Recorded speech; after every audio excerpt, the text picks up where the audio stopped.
Commençons avec les polysaccharides. Dans les vins, comme nous l'avons dit déjà un peu précédemment, les polysaccharides que l'on trouve sont de 3 types, avec aussi l'ajout des glucanes quand on a des infections par la botryte. Ensuite, on a les polysaccharides riches en arabinosio et galactosio, les rhamnogalacturones de type 2 et les manoprotéines qui sont libérées par les levures durant la fermentation, mais aussi durant l'autolyse, typique des vins avec passage sur lit, et par exemple les vins des méthodes classiques, des vins effervescents produits avec la refermentation en bouteille. Allons ensuite voir les phases d'élaboration des vins et d'évolution des polysaccharides.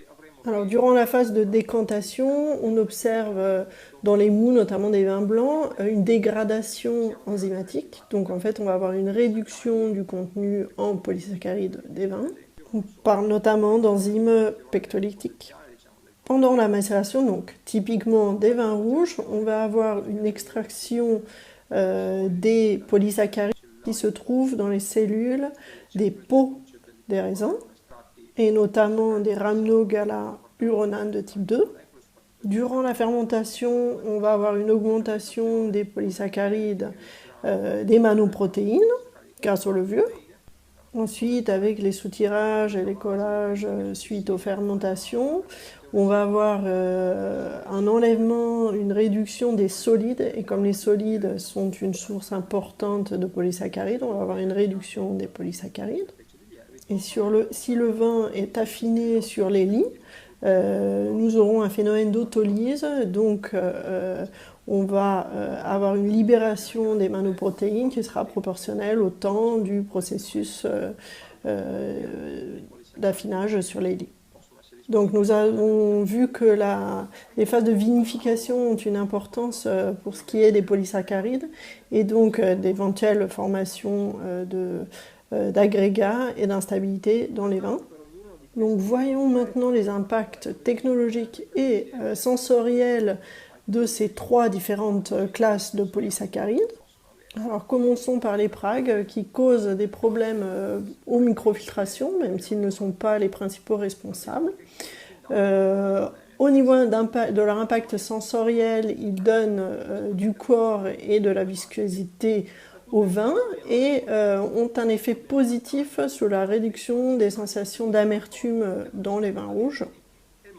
Nous avons ensuite les rhamnogalacturanes de type 2, les RG2, qui ne vont pas interférer avec la filtration, mais qui sont de type chargé, donc ils sont capables de former des agrégats, des grands agrégats avec les tanins, et en captant ces tanins, on va avoir une réduction de la perception d'astringence. Donc ils vont donc couvrir les sites responsables de l'astringence, donc avoir une réduction de la perception de l'astringence, quand les tanins sont recouverts par ces RG2. On va ensuite avoir les polysaccharides de levure, donc les manoprotéines, qui vont créer aussi des problèmes au niveau de la filtration, des problèmes de débit. Ce sont ensuite des colloïdes protecteurs, donc on va les utiliser pour avoir l'inhibition des précipitations tartariques, et ensuite aussi une amélioration de la stabilité protéique, parce qu'en fait ils vont protéger et empêcher les agrégats de se former, de grandir, et donc on va avoir une stabilisation plus longtemps. Au niveau sensoriel, ils vont être très importants pour ce qui est des vins effervescents, parce qu'ils ont un effet de stabilisation des bulles. Les bulles vont notamment rester rigides plus longtemps, donc on va en fait avoir une mousse, un perlage plus persistant. Ils vont aussi contribuer au corps et à la viscosité des vins, comme on a vu avant pour les pragues, et aussi on va avoir un effet de réduction de l'amertume dans les vins.